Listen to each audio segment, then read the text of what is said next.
votre ordinateur. C'est parti. Voilà, tu peux commencer, Eric, quand tu veux. J'ai nommé Eric, co-animateur.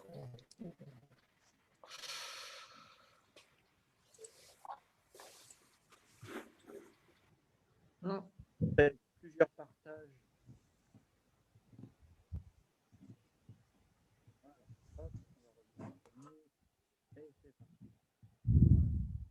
Donc ce soir, pour mon troisième ou quatrième, je ne sais plus, c'est pas très important, vendredi du Rotary, donc cette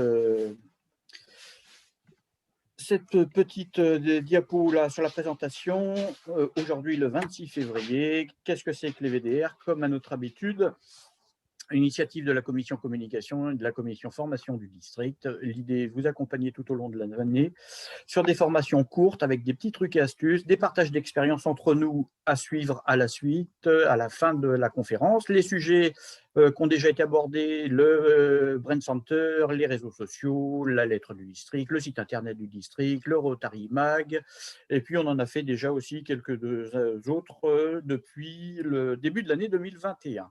Mais aussi les formations sur la gestion de projet. Voilà, ce qu'on en a fait la dernière fois, c'était la gestion de projet en mode agile. Aujourd'hui, la gestion du temps, et la prochaine, ce sera la prise de parole en public. Je ferai d'une façon un petit peu différente. Bonjour, Jamy. Ah bon? On fait ça à peu près toutes les 2 semaines pour un temps maximum de 30 minutes. Et toutes les sessions sont enregistrées et mises en ligne sur la chaîne YouTube du district. Donc aujourd'hui, atelier gestion du temps. Gestion du temps, c'est un vaste sujet que j'accompagne très régulièrement avec mes clients. Et en fin de compte, il y a beaucoup de gens qui me disent « je suis débordé, je n'ai pas le temps ». Et ma première réponse, c'est de leur dire « si vous êtes débordé, vous n'êtes pas organisé ». Puisque l'organisation, c'est le lien pour pallier à la gestion du temps. Donc il y a plusieurs façons et plusieurs approches. La gestion du temps, mais de quoi parle-t-on réellement? En fin de compte, le temps, c'est un facteur exogène qui nous intensifie notre niveau de stress. Ça pour dire que si j'avais le temps pour faire exactement la même tâche, si j'avais plus de temps pour le faire, est-ce que j'aurais le même niveau de stress ou pas? Au final, on s'aperçoit très très souvent que non, en fin de compte, et que le temps et la gestion du temps, c'est un facteur d'intensification du stress et du mal-être quand on n'a pas assez de temps et qu'on se sent limité pour faire la tâche que l'on a à faire. Donc sur ce petit tableau là, à gauche, on voit que sommeil, ennui, bon stress, stress optimal en haut avec zone de performance. Ça veut dire que tous les stress ne sont pas mauvais, qu'on utilise aussi le stress comme un facteur de motivation. Mais on a après le mauvais stress et en fin de compte, le stress qui n'est pas bon, c'est le delta entre ce que je sais faire et le temps que j'ai pour le faire. Et c'est ça qui donne du mauvais stress en fin de compte. Donc aujourd'hui, j'ai choisi de vous présenter un petit outil pour pouvoir gérer le temps qui s'appelle la matrice d'Eisenhower. Eisenhower, c'est le 34e président des États-Unis d'Amérique qui un jour a déclaré « ce qui est important est rarement urgent et ce qui est urgent est rarement important ». Et on retrouve dans ce tableau, l'axe des abscisses et des ordonnées, là, la question de l'urgence et la question de l'importance. Dans ces deux questions-là, on va retrouver un tableau sous une forme un peu matricielle de 4, entre ce qui est urgent et non important, entre ce qui est urgent et important, entre ce qui est non urgent et important, et non urgent et non important. Et en fin de compte, on s'aperçoit que, je vais vous le montrer, alors je vais arrêter ce partage d'écran là, et je vais vous le montrer sous une autre forme avec un tableau Excel où ça sera plus lisible pour vous. Et voilà.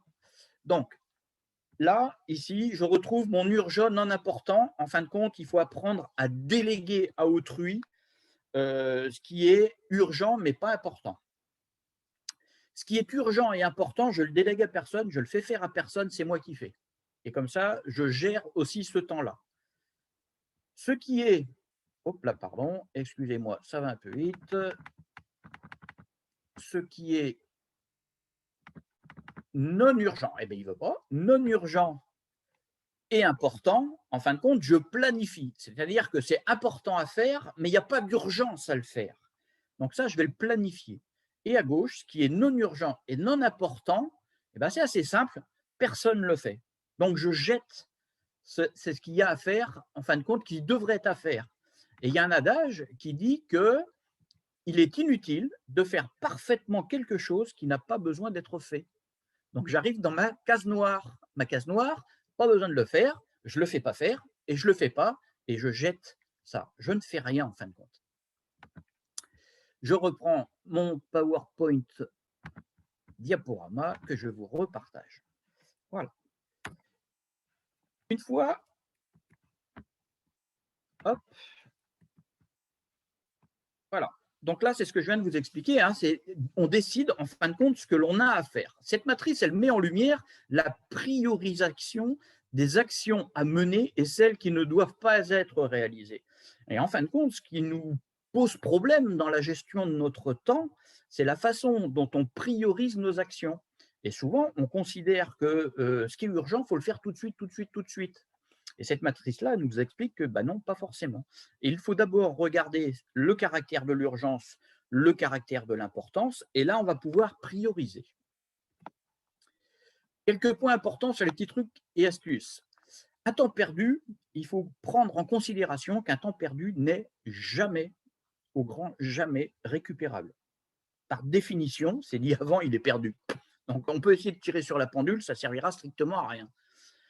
Et que plutôt que de perdre du temps dans des tâches qu'il n'y a pas besoin de faire ou dans une tâche qu'on pourrait déléguer, à faire par quelqu'un d'autre, il vaut mieux apprendre à déléguer et faire certain nombre de tâches. Et nous, faire ce qui est urgent et important. On se conserve ça. Apprendre à faire et à ne pas faire à la place de quelqu'un d'autre. Ça, c'est quelque chose qui est très compliqué. Pourquoi? Parce que la délégation et laisser les autres faire quelque chose à notre place, ça aborde la question de la confiance en l'autre et on aborde un autre sujet qui là est un sujet plus de management. Et l'adage que j'ai expliqué tout à l'heure, hein, je n'ai pas le temps, je suis débordé, c'est quelque chose que j'entends très, très, très régulièrement. Et pour moi, être débordé, c'est être désorganisé. Le petit atelier sur la gestion du temps.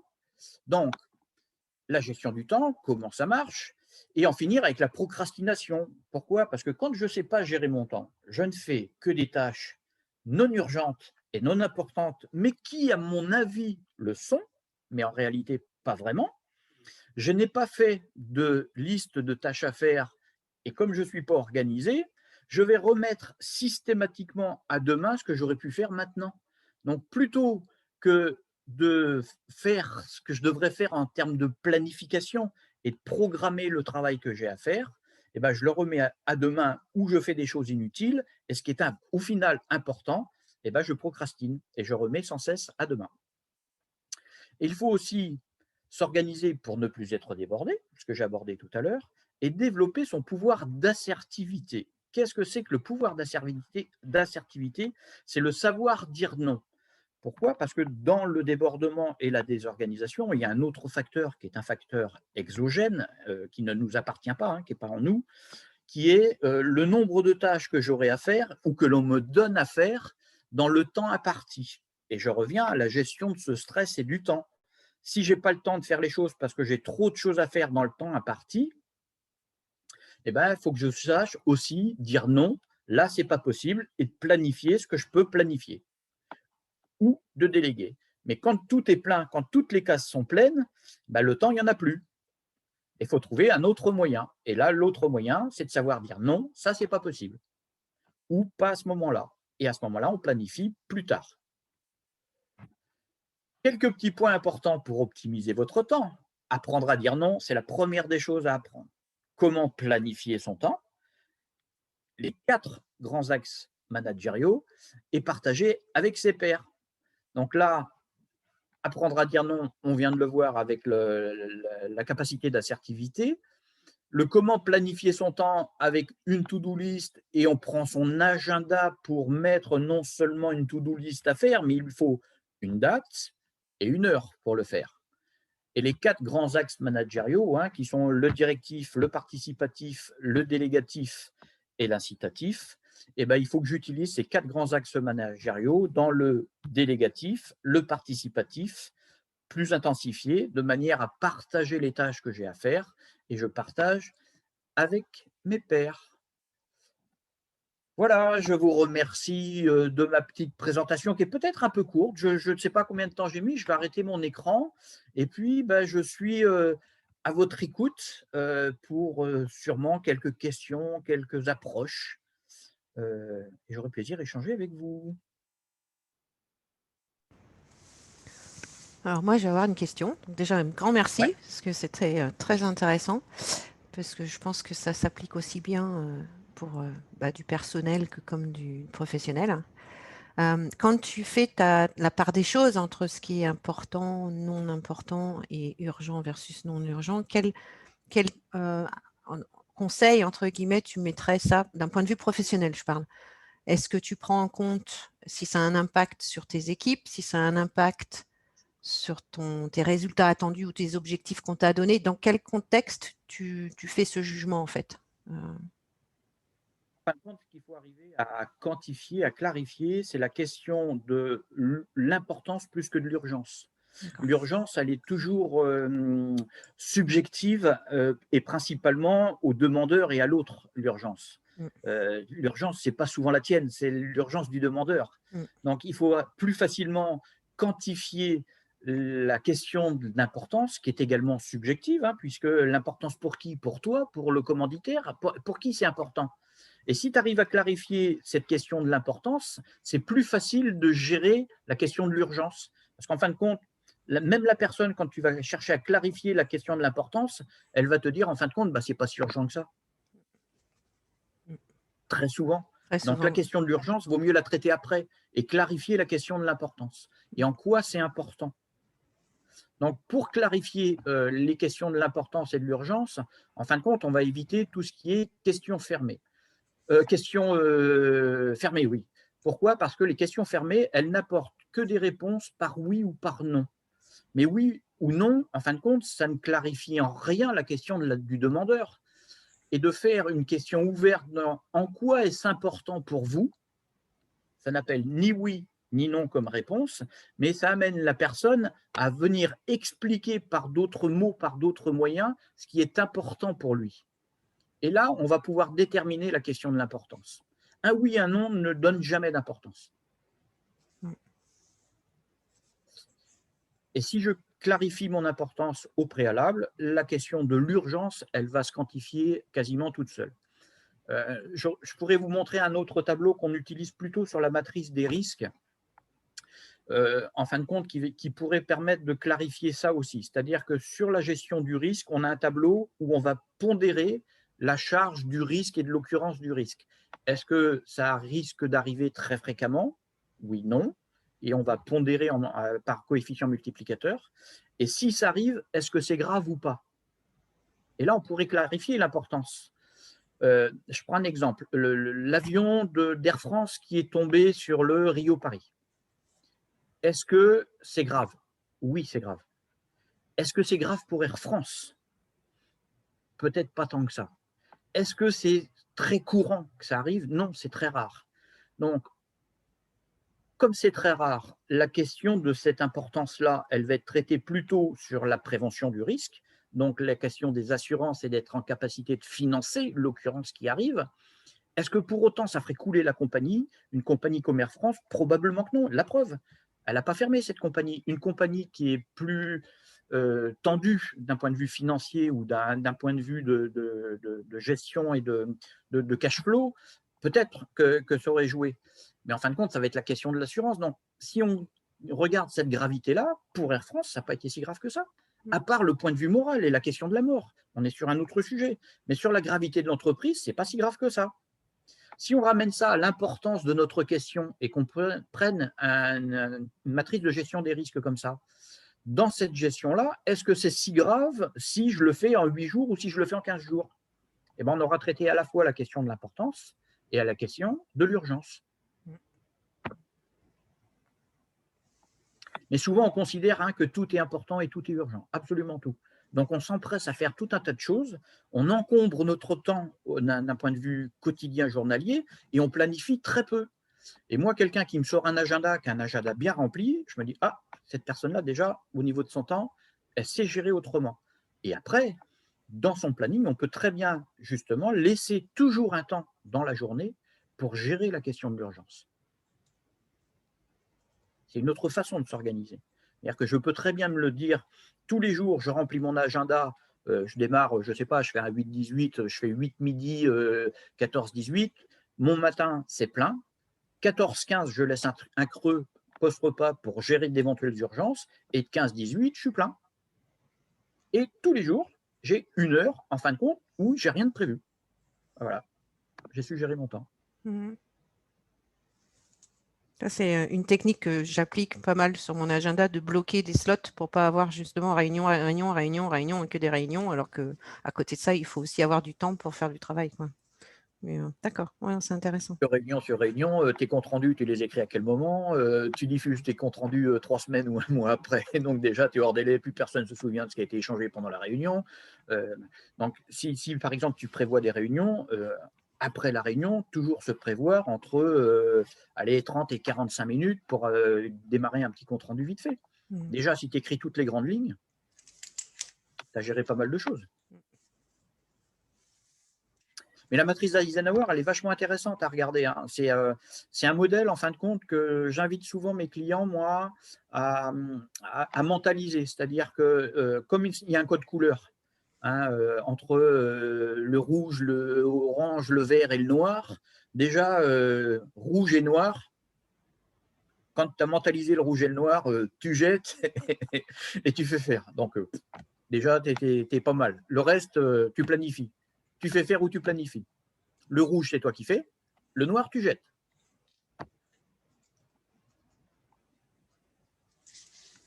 Je te vois songeur, Guy. Vos micros sont coupés, hein, n'oubliez pas de…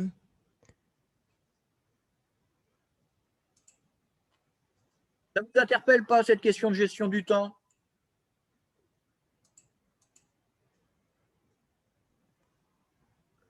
Xavier. Bonsoir, si, moi ça m'interroge forcément.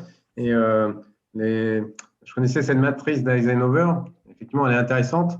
Après, la partie délégation, ça s'apprend, quoi. C'est important. Et la gestion du temps, comme tu disais, sur les réunions, garder toujours un temps derrière pour pouvoir synthétiser, commencer un compte rendu, et c'est vraiment primordial. Et moi, je fonctionne comme Muriel, c'est-à-dire que j'essaye de bloquer les temps dans mon emploi du temps, justement, pour avancer sur un travail soit que j'ai prévu, soit gérer un peu les imprévus de la journée. Ouais, je suis d'accord avec toi. Il y a 2 grands paramètres effectivement à apprendre. Il y a la question de la délégation, parce que la question de la délégation, elle aborde la question de la confiance en l'autre. Donc, la question de la confiance en l'autre, c'est un sujet qui est assez pointu. Pourquoi? Parce que la confiance, elle ne se demande pas, elle ne se donne pas, elle s'accorde. Et elle s'accorde par la personne qui délègue, en fin de compte. Elle accorde sa confiance. Et après, il faut aller vérifier, contrôler que le travail souhaité a été fait correctement ou comme on l'attendait. Ce qui va rassurer sur la question de la confiance. J'ai bien fait de lui faire confiance, ou j'ai peut-être moins bien fait de lui faire confiance et la prochaine fois, je ferai autrement. Mais c'est cette question-là qui est abordée, c'est une des questions les plus difficiles. Et l'autre qui est la capacité d'assertivité. L'assertivité, là, on travaille sur son propre état et sa propre capacité à dire non, ou là, je vais me mettre en danger, je me mets en zone rouge, je vais me cramer. Et si je me crame, je me mets en difficulté. Et apprendre à savoir dire non, oui, ça s'apprend. Et finalement, notre rôle de manager ou de chef, c'est un peu de savoir déléguer, mais c'est aussi donner le cadre de la délégation, c'est-à-dire quels moyens, quels sont les objectifs, etc. Et on gagne vraiment beaucoup de temps, mais c'est aussi accepter de sortir d'une logique la logique du faire, c'est-à-dire laisser les autres faire et accepter que ça ne soit pas toujours fait comme on l'entende. Et ça, c'est un travail sur soi qu'il y a à faire. Et puis, moi, je sais que j'ai un adjoint là. c'est quelqu'un de très performant. Voilà, donc, du coup, je lui délègue beaucoup de choses. Il est très content d'avoir beaucoup d'espace aussi de responsabilité, de visibilité, et c'est très bien. C'est une vraie place du chef d'entreprise, effectivement, que de déléguer. Le chef d'entreprise, son travail, ce n'est pas de faire le travail de l'entreprise en elle-même, sauf s'il est seul à le faire. Mais quand on a une entreprise avec des salariés, le vrai travail du chef d'entreprise, c'est de voir où sera son entreprise dans 3 à 5 ans et de quels moyens il met en œuvre pour atteindre les objectifs qui se fixent à 3 à 5 ans. Son vrai travail, il est là. Et après, il faut qu'il délègue effectivement pour que le travail soit fait par ses salariés et pas par lui. Et c'est une grosse difficulté parce que derrière, il faut aller contrôler. Et si tu es dans les objectifs, au mieux, tant mieux. Si tu n'es pas dans les objectifs, pourquoi on n'est pas dans les objectifs? Et si on travaille ces questions-là comme ça, la fois d'après, la délégation, elle perdure parce qu'on va mettre en place les outils de délégation et du faire-faire pour atteindre les objectifs, mais on va mettre en place aussi les moyens et les systèmes de contrôle de la délégation. Et effectivement, une délégation, elle ne se décrète pas comme ça, ce n'est pas en claquant des doigts. Il faut qu'elle soit écrite, qu'elle ait des objectifs, qu'elle ait des moyens, parce que sinon on est dans l'injonction paradoxale, c'est-à-dire que je demande un résultat, mais je ne donne pas les moyens d'assurer le résultat. Donc je suis dans l'injonction paradoxale. Et là, je fais autre chose. Je vais démobiliser et démotiver mes salariés. Mais si j'écris ce que je veux, comment on y va et par quels moyens on y va, c'est clarifié pour tout le monde. Et à partir de ce moment-là, c'est assez facile de contrôler puisque j'ai les outils de contrôle dans ma délégation. Alors moi, je ne suis pas chef d'entreprise, je suis chef d'établissement scolaire, mais C'est la même chose. exactement les mêmes problématiques. C'est exactement les mêmes problématiques. Voilà. Oui, ça ne change rien pour moi. C'est ça, c'est exactement la même chose. Donc je m'y retrouve complètement. Tu sais, entre entreprise, association et toutes ces terminologies-là, déjà, il faut qu'on s'accorde sur ce que c'est qu'une entreprise. Une association, c'est une entreprise. Par définition, dans le dictionnaire, une entreprise, c'est une association de personnes dans un but commun. Donc, une association qui a un but et des objectifs, c'est une forme d'entrepreneuriat. Sauf que c'est une entreprise à but non lucratif. D'ailleurs, c'est bien dit dans la terminologie, entreprise à but non lucratif. Donc, c'est une entreprise. Et tous les gens qui me disent, non, une association, ce n'est pas une entreprise. Alors, allez voir la définition dans le dictionnaire. On va commencer par ça. Après, on se met à discuter. Et des entreprises qui sont, elles, à but lucratif. Toute entreprise à but lucratif, son seul et unique but, il vient d'être expliqué, c'est de gagner de l'argent. Tout le reste, ce ne sont que des objectifs pour atteindre le but. Quand on me dit, j'ai une stratégie RH, non, la stratégie RH, ça n'existe pas. La stratégie, elle est issue des milieux de l'armée. Et d'ailleurs, ça s'appelle un directeur général. Le général, il est en charge de mettre la stratégie pour gagner la guerre. Dans une entreprise, c'est exactement pareil. Le directeur général, il doit mettre en œuvre toute la stratégie, c'est-à-dire les moyens humains, financiers et matériels, de la façon d'obtenir le résultat escompté, d'atteindre le but de gagner de l'argent. Et ce qu'il faut définir, c'est combien je veux gagner d'argent. Une fois que j'ai défini combien je voulais gagner d'argent, je sais quels moyens je vais avoir à mettre en œuvre. Ce qui n'est pas le cas dans un but non lucratif. Et dans un but non lucratif, il va falloir plus précisément déterminer le but, mais ça peut être aussi de dépenser le moins d'argent public. Par exemple, moi j'ai dirigé des associations avec des fonds publics, avec des objectifs d'État et des fonds publics, et en fin de compte, l'objectif était de dépenser le moins d'argent possible et d'être le plus productif possible. Sur le fond, moi, ça ne me dérange pas.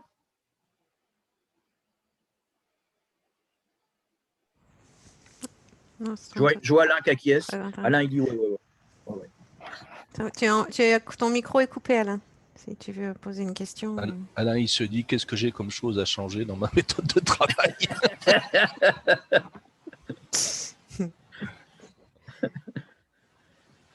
Non, mais tout à l'heure, tu parlais de l'urgence.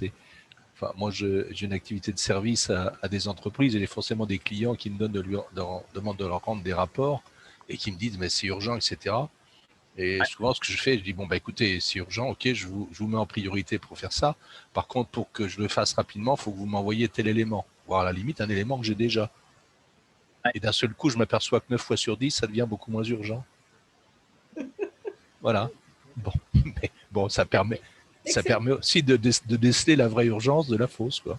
Exactement. Tu as une autre façon des fois de gérer l'urgence, les gens qui te disent bah tiens, fin de semaine prochaine. Alors tu lui dis non, fin de semaine prochaine, c'est pas possible, et puis semaine d'après, je suis bloqué. Par contre, début de semaine prochaine, je suis dispo. Là, il est plus là. Là, ton client, il est plus dispo.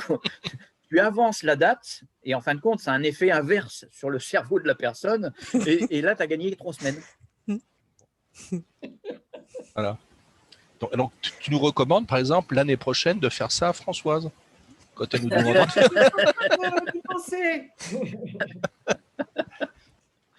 Non, mais Oui. il y a plein d'approches. Oui, sur les rapports urgents, moi, des rapports, j'en fais pareil. Alors, je me suis organisé par rapport à ça parce qu'on en a énormément à faire au Centre européen d'évolution économique. Là, et en fin de compte, je l'ai fait au fil de l'eau, en permanence.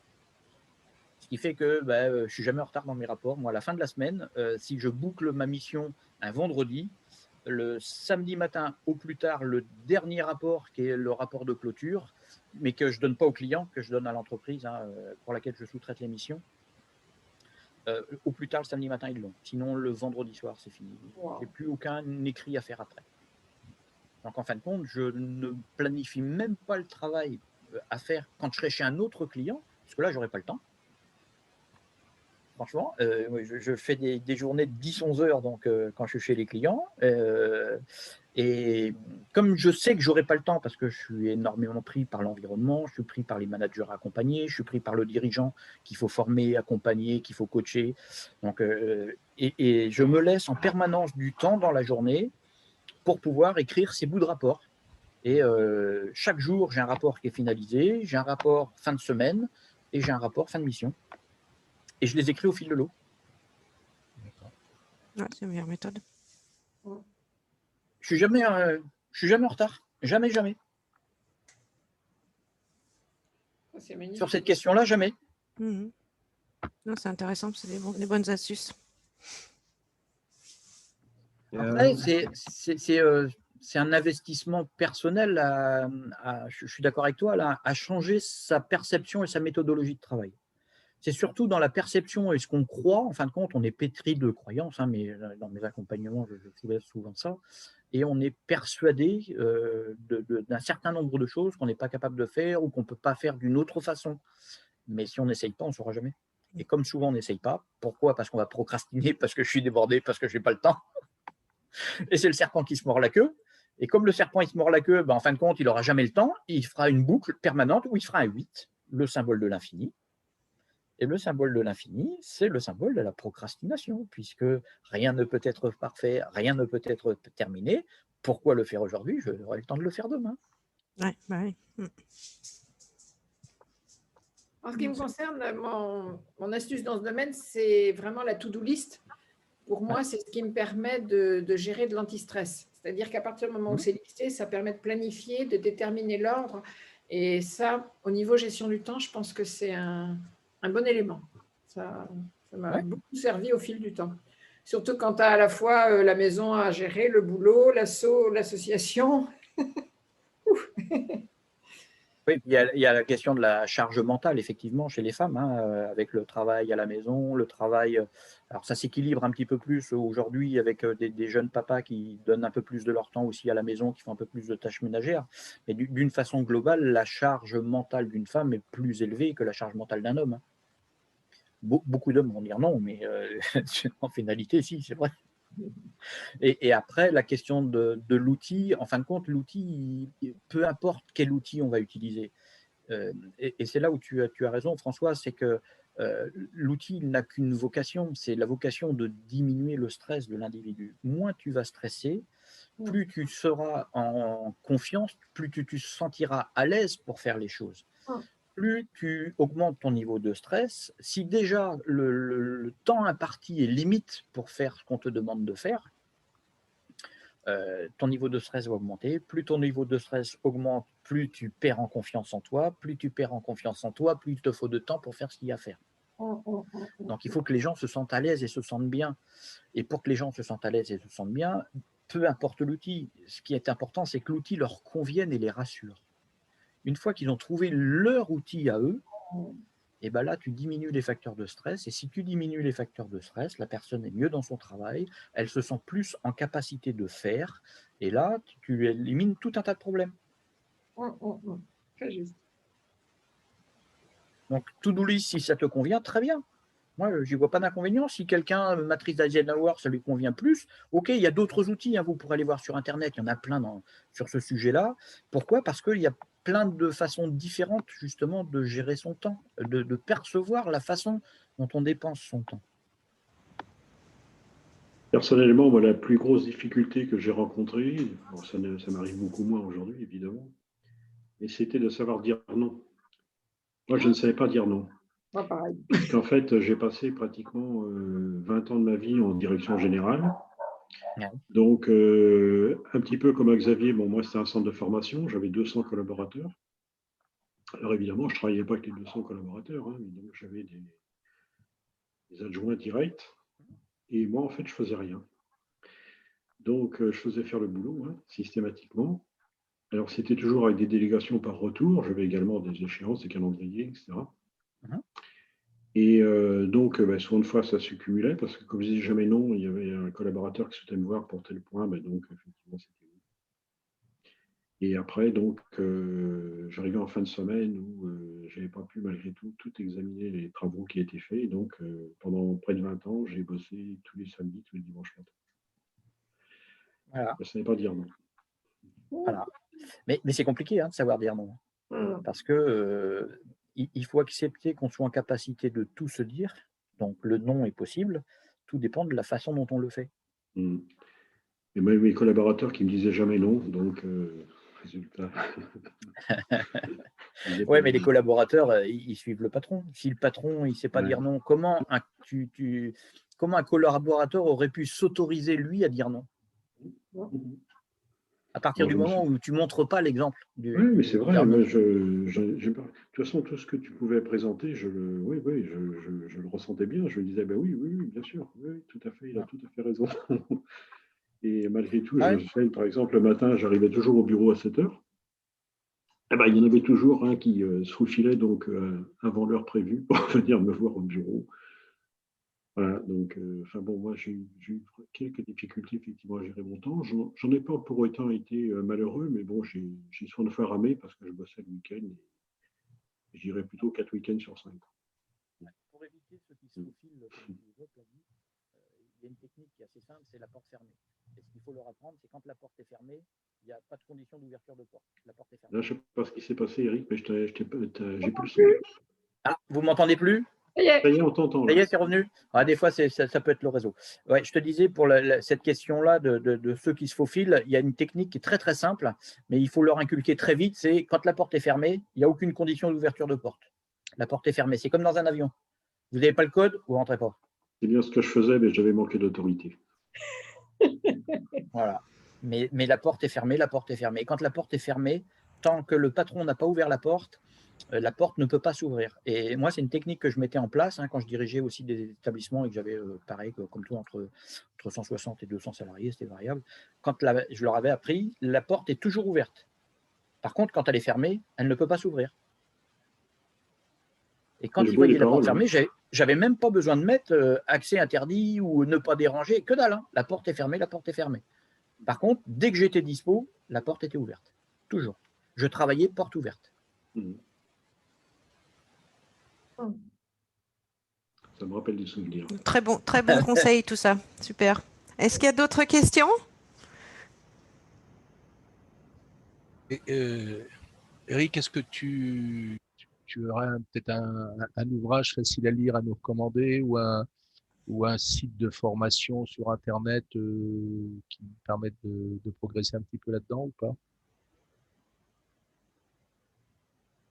Également, site, je ne sais plus si j'ai fait un article moi sur mon site là-dessus, je ne suis pas sûr. Mais sinon, sur Internet, tu trouves tout un tas de choses sur la gestion du temps. Après, attention à cette question de formation. Il il y a un accompagnement qui, pour moi, est un accompagnement de l'individu en même temps que ce type de formation, parce que comme c'est sujet à délégation, sujet à sa capacité de faire confiance, à sa capacité d'assertivité, à ces choses-là, pour moi, ce type d'accompagnement, il est obligatoirement lié à l'humain. Donc, il faut faire attention aux formations un peu toutes faites, un peu faciles. Pourquoi? Parce que ça va être de la formation un peu rapide comme ce soir, mais là, on est plus, pour moi, dans de l'information que de la formation, où on vous donne un certain nombre d'éléments. Et après, il faut pouvoir se l'approprier. Donc, trouve plutôt l'outil qui va te convenir, toi, sur la question de la gestion de ton temps. La gestion du temps, c'est principalement de la planification, hein. C'est qu'est-ce que j'ai à faire, qu'est-ce que j'accepte de faire et combien j'ai de temps pour faire ce que j'ai accepté à faire. Donc, tu as la question de l'acceptation de ce que tu acceptes de faire. Et une fois que tu sais ce que tu acceptes de faire, combien de temps il te faut pour le faire et tu peux le faire à partir de quand? Ben là, tu prends ton agenda et tu planifies. Sur le fond, c'est assez simple, hein. Il faut accepter que quelqu'un qui va me demander quelque chose, quand j'ai planifié ça, eh ben, la planification, ça, c'est ce qui est important. Et je ne touche pas ma planification. Et je planifierai quelque chose pour quelqu'un d'autre à un autre moment. Par contre, dans ma planification, rappelez-vous, j'ai toujours laissé un petit temps pour gérer une urgence. Donc, est-ce que l'urgence de mon client, elle rentre de ce temps-là ou pas? S'il ne rentre pas dans ce temps-là, eh ben, je lui fais comprendre par ma capacité d'assertivité que ça ne rentre pas dans ce temps-là, que pourtant je prévois tous les jours, mais le sujet qu'il veut aborder demande plus de temps, et à ce moment-là, il faut le planifier. Et je le planifie quand je suis disponible, ou quand mes collaborateurs qui auront le sujet à traiter seront disponibles. Parce que si je ne fais que décaler ma propre surcharge de travail sur mes collaborateurs, imaginez ce que ça va donner au bout de 3-4 mois. Hein, c'est une cocotte minute que vous allez faire monter en tension, puis quand vous allez ouvrir la soupape, là, ça va partir à volo. Ça va partir dans tous les sens. Et vous ne maîtriserez plus rien. Moi, personnellement, j'avais bien conscience que voilà, il fallait que je puisse faire des formations. Alors, parfois, il y avait des formations qui étaient inscrites à notre catalogue, enfin, pour type d'activité du même type que celle de Xavier. Alors, j'ai dû partir, pour la gestion du temps, je ne sais pas, j'ai dû faire 3 stages sur 20 ans. Alors, la particularité, c'est en arrivant en stage. Et ce qui est intéressant dans les stages, autant que le message que l'on peut recevoir, c'est d'échanger avec les autres, bien sûr. Et alors, échangeant avec les autres. Ah bon? Parce que, ah oui, toi aussi. Tu t'aperçois qu'il y a beaucoup moins seul au monde. Ah oui, ça c'est sûr. Ça, c'est sûr.